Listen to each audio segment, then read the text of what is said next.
صلاح الدین ایوبی نے بحر روم کے ساحل پر ان مقامات پر اپنی فوج کو چھپا دیا جہاں صلیبیوں کی بحریہ کو لنگر انداز ہونا اور فوج اتارنی تھی۔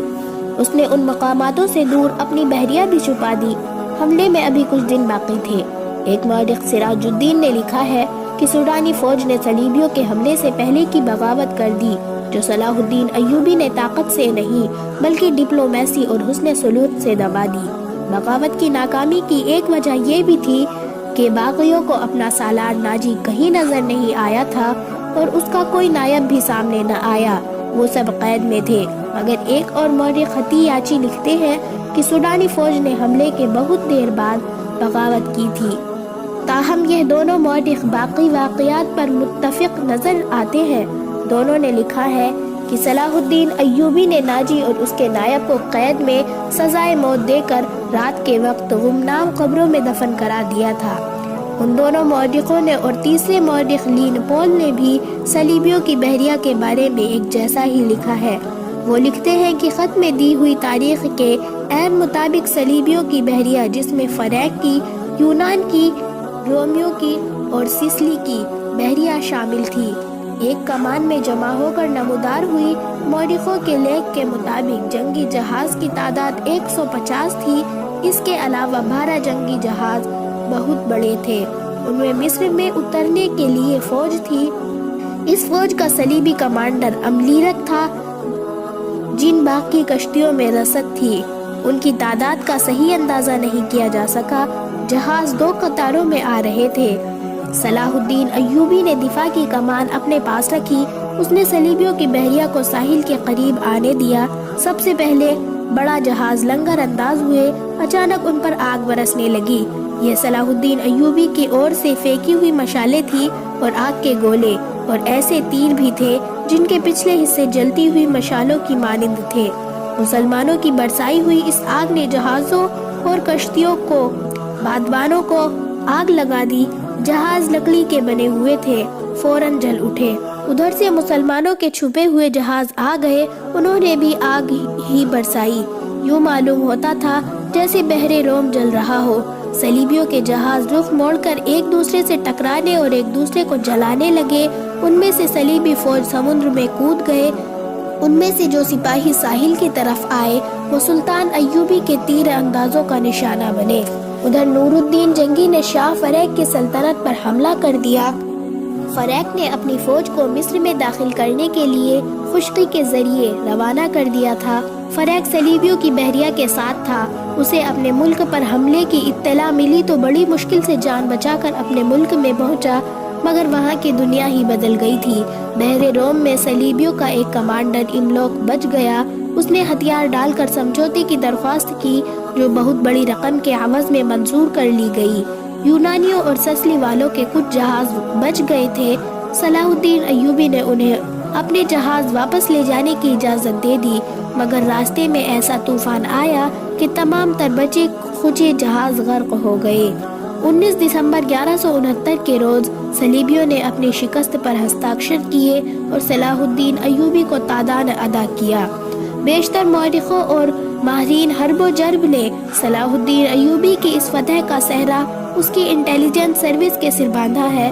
رقاصہ زکوئی کا ذکر اس دور کے ایک مرکشی واقعہ نگار اسد الازدی نے کیا ہے، اور علی بن سفیان کا تعارف بھی اسی واقعہ نگار کی تحریر سے ہوا ہے۔ یہ تو ابتدا تھی۔ اس کے بعد صلاح الدین ایوبی کی زندگی پہلے سے زیادہ خطروں میں گر گئی۔ صلاح الدین ایوبی نے سمندری بیڑے اور افواج کو بحر روم میں غرق کر کے صلاح الدین ایوبی ابھی مصر کے ساحلی علاقوں میں ہی موجود تھا۔ 7 دن گزر گئے تھے۔ صلیبیوں سے تادان وصول کیا جا چکا تھا، مگر بحر روم ابھی تک بچے کھچے سمندری جہاز کو، کشتیوں کو نگل اور انسانوں کو اگل رہا تھا۔ صلیبی ملاح اور سپاہ جلتے جہازوں سے سمندر میں کود گئی تھی۔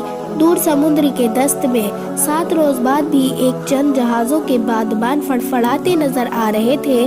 ان میں کوئی انسان نہیں تھا۔ پڑے ہوئے بادبانوں نے جہازوں کو سمندر کے رحم و کرم پر چھوڑ دیا تھا۔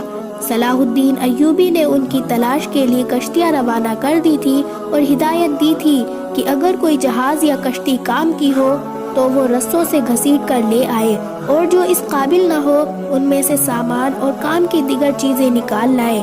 کشتی چلی گئی تھی اور جہازوں سے سامان لایا جا رہا تھا، ان میں زیادہ تر اسلحہ اور کھانے پینے کا سامان تھا یا لاشیں۔ سمندر پر لاشوں کا یہ حال تھا کہ لہریں لاشوں کو ساحل پر لا لا کر پٹک رہی تھی، ان میں کچھ تو جلی ہوئی تھی اور کچھ مچھلیوں کی کھائی ہوئی تھی، بہت تو ایسی تھی جن میں تیر گھسے ہوئے تھے۔ صلاح الدین ایوبی نے صلیبیوں کے تیروں، تلواروں اور دیگر اسلحہ کا معائنہ بڑی غور سے کیا تھا اور انہیں اپنے اسلحہ کے ساتھ رکھ کر مضبوطی اور مارک مقابلہ کیا تھا۔ زندہ لوگ بھی ابھی تک تختیوں اور ٹوٹی ہوئی کشتیوں پر تیرتے ابھی تک سمندر سے باہر آ رہے تھے۔ ان بھوکے پیاسے تھکے اور ہارے ہوئے لوگوں کو لہر جہل کہیں ساحل پر لا پھینکتی تھی، وہ وہاں نڈھال ہو کر پڑ جاتے تھے اور مسلمان انہیں پکڑ لیتے تھے۔ ساحل کی ملو بیمائی میں یہی عالم رہا تھا۔ صلاح الدین ایوبی نے اپنے سپاہیوں کو مصر کے سارے ساحل پر پھیلا دیا تھا اور انتظام کیا تھا کہ جہاں بھی کوئی قیدی سمندر سے نکلے اسے وہی خشک کپڑے اور خوراک دی جائے، اور جو زخمی حالت میں ہو ان کی مرہم پٹی بھی وہی ہو جائے۔ اس اعتماد کے بعد قیدیوں کو ایک جگہ جمع کیا جا رہا تھا۔ صلاح الدین ایوبی گھوڑے پر سوار ساحلی علاقے میں گھوم پھر رہا تھا۔ وہ اپنے خیمے سے کوئی 2 میل دور نکل آیا، آگے چڑھائی علاقہ آ گیا۔ چٹانوں کی ایک سمت سمندر اور عقب میں صحرا تھی، یہ سرسبز صحرا تھی جہاں کھجور کے علاوہ دوسری اقسام کے صحرائی درخت اور جھاڑیاں تھی۔ صلاح الدین ایوبی گھوڑے سے اترے اور پیدل چٹانوں کے دامن میں چل پڑا۔ محافظ دستے کے 4 سوار ان کے ساتھ تھے۔ اس نے اپنا گھوڑا محافظوں کے حوالے کیا اور انہیں وہیں ٹھہرنے کو کہا۔ اس کے ساتھ 3 سالار تھے، ان میں اس کا رفیق خاص بہاؤالدین بھی تھا۔ وہ اس مارکے سے ایک ہی روز پہلے عرب سے اس کے پاس آیا تھا۔ انہوں نے بھی گھوڑے محافظوں کے حوالے کر دیے اور سلطان کے ساتھ ساتھ چلنے لگا۔ موسم سرد تھا، سمندر میں ہلچل نہیں تھی، لہریں آتی تھی اور چٹانوں سے دور ہی سے واپس چلی جاتی تھی۔ صلاح الدین ایوبی ٹہلتے ٹہلتے دور نکل گیا اور محافظ دستے کی نظروں سے اوجھل ہو گیا۔ اس کے آگے پیچھے اور بائیں طرف اونچی اونچی چٹانیں اور دائیں طرف ساحل کی ریت تھی۔ وہ ایک چٹان پر کھڑا ہو گیا جس کی بلندی 2.5 گز تھی۔ اس نے بحر روم کی طرف دیکھا، یوں معلوم ہوتا تھا جیسے سمندر کی نیلاہٹ سلطان صلاح الدین ایوبی کی آنکھوں میں اتر آئی ہو۔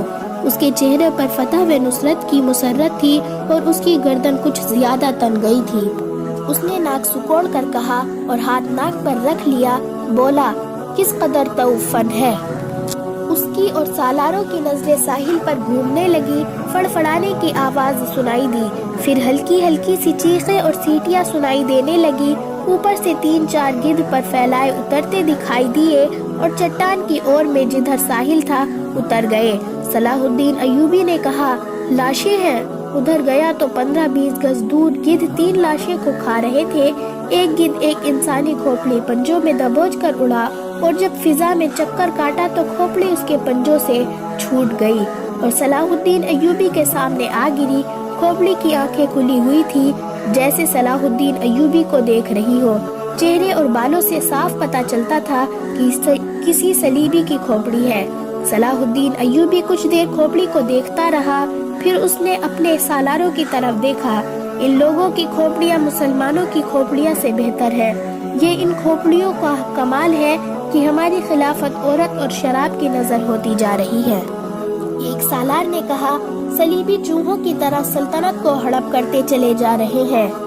شداد نے کہا، اور ہمارے بادشاہ انہیں جزیہ دے رہے ہیں۔ فلسطین پر صلیبی قبضہ ہے سلطان، کیا ہم امید رکھ سکتے ہیں کہ ہم فلسطین سے انہیں نکال سکیں گے؟ صلاح الدین ایوبی نے کہا، خدا کی ذات سے مایوس نہ ہو شداد۔ ایک اور سالار بولا، ہم اپنے بھائیوں کی ذات سے مایوس ہو چکے ہیں۔ صلاح الدین ایوبی نے کہا، تم ٹھیک کہتے ہو، حملہ جو باہر سے ہوتا ہے اسے ہم روک سکتے ہیں۔ کیا تم میں سے کوئی سوچ بھی سکتا تھا کہ کفار کے اتنے بڑے بحر روم بیڑے کو تم اتنی تھوڑی طاقت سے نظر آتش کر کے ڈبو سکو گے؟ تم نے شاید اندازہ نہیں کیا کہ اس بیڑے میں جو لشکر آ رہا تھا وہ سارے مصر پر مکھیوں کی طرح چھا جاتا، اور ہم نے کھلے میدان میں نہیں بلکہ صرف گھات لگا کر اس لشکر کو سمندر کی تہ میں گم کر دیا۔ میرے دوستو، حملہ جو اندر سے ہوتا ہے اسے تم اتنی آسانی سے نہیں روک سکتے۔ جب تمہارا اپنا بھائی تم پر وار کرے گا تو تم پہلے یہ سوچو گے کہ کیا تم پر واقعی بھائی نے وار کیا۔ تمہارے بازوؤں میں اس کے خلاف تلوار اٹھانے کی طاقت نہیں ہوگی۔ اگر تلوار اٹھاؤ گے اور اپنے بھائی سے زور آزمائی کرو گے تو دشمن موقع غنیمت جان کر دونوں کو ختم کر دے گا۔ وہ آہستہ آہستہ چٹان کے ساتھ چڑھ رہا تھا، چلتے چلتے رک گیا، جھک کر ریت سے کچھ اٹھایا اور ہتھیلی پر رکھ کر سب کو دکھایا۔ یہ ہتھیلی جتنی بڑی صلیب تھی جو سیاہ لکڑی کی بنی ہوئی تھی، اس کے ساتھ ایک مضبوط دھاگا تھا۔ اس نے ان لاشوں کو اور بکھرے ہوئے اوزاروں کو دیکھا جنہیں گدھ کھا رہے تھے، پھر کھوپڑی کو دیکھا جو گدھوں کے پنجے سے اس کے سامنے گری تھی۔ وہ تیز تیز قدم اٹھاتا کھوپڑی کے پاس گیا۔ 3 گدھ کھوپڑی کی ملکیت پر لڑ رہے تھے۔ صلاح الدین ایوبی کو دیکھ کر پرے چلے گئے۔ صلاح الدین ایوبی نے صلیب کھوپڑی پر رکھ دی اور دوڑ کر اپنے سالاروں سے جا ملا، کہنے لگا، میں نے صلیبیوں کے ایک قیدی افسر سے باتیں کی تھی، اس کے گلے میں بھی صلیب تھی۔ اس نے بتایا کہ صلیب لشکر میں جو بھرتی ہوتا ہے اس سے صلیب پر ہاتھ رکھ کر حلف لیا جاتا ہے کہ وہ صلیب کے نام پر جان کی بازی لگا کر لڑے گا اور روئے زمین سے آخری مسلمان کو بھی ختم کر کے دم لے گا۔ اس حلف کے بعد ہر صلیبی کے گلے میں یہ صلیب لٹکا دی جاتی ہے۔ یہ صلیب مجھے ریت سے ملی ہے، معلوم نہیں کس کی تھی، میں نے اسے اس کھوپڑی پر رکھ دی ہے تاکہ اس کی روح صلیب کے بغیر نہ رہے۔ اس نے صلیب کی خاطر جان دی ہے۔ سپاہی کو سپاہی کے حلف پر احترام کرنا چاہیے۔ شداد نے کہا، سلطان، یہ تو آپ کو معلوم ہے کہ صلیبی یروشلم کے مسلمان باشندے کا کتنا کچھ احترام کر رہے ہیں۔ وہاں سے مسلمان بیوی بچوں کو ساتھ لے کر بھاگ رہے ہیں۔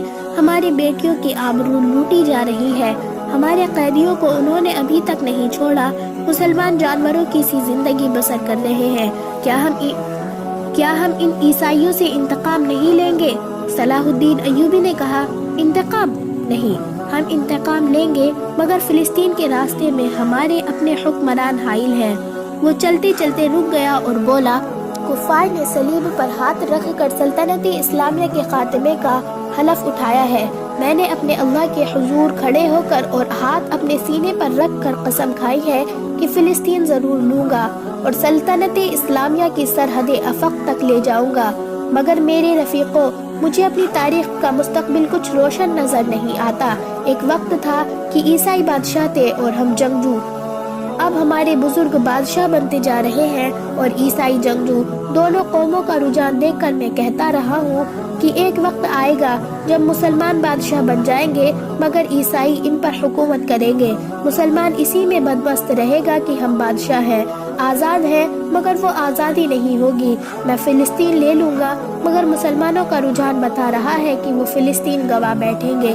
عیسائیوں کی کھوپڑی بڑی تیز ہے۔ 50,000 سورانی لشکر کو کون پال رہا تھا؟ ہماری خلافت اپنی آستین میں ناجی نام کا سانپ پال رہا تھا۔ میں پہلا امیر مصر ہوں جس نے دیکھا ہے کہ یہ لشکر ہمارے لیے نہ صرف بیکار ہے بلکہ خطرناک بھی ہے۔ اگر ناجی کا خطرہ پکڑا نہ جاتا تو آج ہم سب اس لشکر کے ہاتھوں مارے جا چکے ہوتے یا اس کے قید میں ہوتے۔ اچانک ہلکی سی سنسناہٹ سنائی دی اور ایک تیر صلاح الدین ایوبی کے دونوں پاؤں کے درمیان ریت میں لگا۔ جدھر سے تیر آیا تھا ادھر صلاح الدین ایوبی کی پیٹھ تھی۔ سالاروں میں سے بھی کوئی ادھر نہیں دیکھ رہا تھا۔ سب نے بدک کر اس طرف دیکھا جدھر سے تیر آیا تھا۔ ادھر نکیلی چٹانیں تھی۔ تینوں سالار اور صلاح الدین ایوبی دوڑ کر ایک ایسی چٹان کی اوٹ میں ہو گئے جو دیوار کی طرح عمودی تھی۔ انہیں توقع تھی کہ اور بھی تیر آئیں گے۔ تیروں کے سامنے میدان میں کھڑے رہنا کوئی بہادری نہیں تھی۔ شداد نے منہ میں انگلی رکھ کر زور سے سیٹی بجائی۔ محافظ دستہ پابرکاب تھا، ان کے گھوڑوں کی سر پر ٹاپ سنائی دی۔ اس کے ساتھ ہی تینوں سالار اس طرف دوڑ پڑے جدھر سے تیر آیا تھا۔ وہ بکھر کر چٹانوں پر چڑھ گئے۔ چٹان زیادہ اونچی نہیں تھی۔ صلاح الدین ایوبی ان کے پیچھے گیا۔ ایک سالار نے اسے دیکھ لیا اور کہا، سلطان آپ سامنے نہ آئیے، مگر سلطان صلاح الدین ایوبی رکا نہیں۔ محافظ پہنچ گئے۔ صلاح الدین ایوبی نے کہا، ہمارے گھوڑے یہیں چھوڑ دو اور چٹانوں کے پیچھے جاؤ، ادھر سے ایک تیر آیا ہے، جو کوئی نظر آئے اسے پکڑ لاؤ۔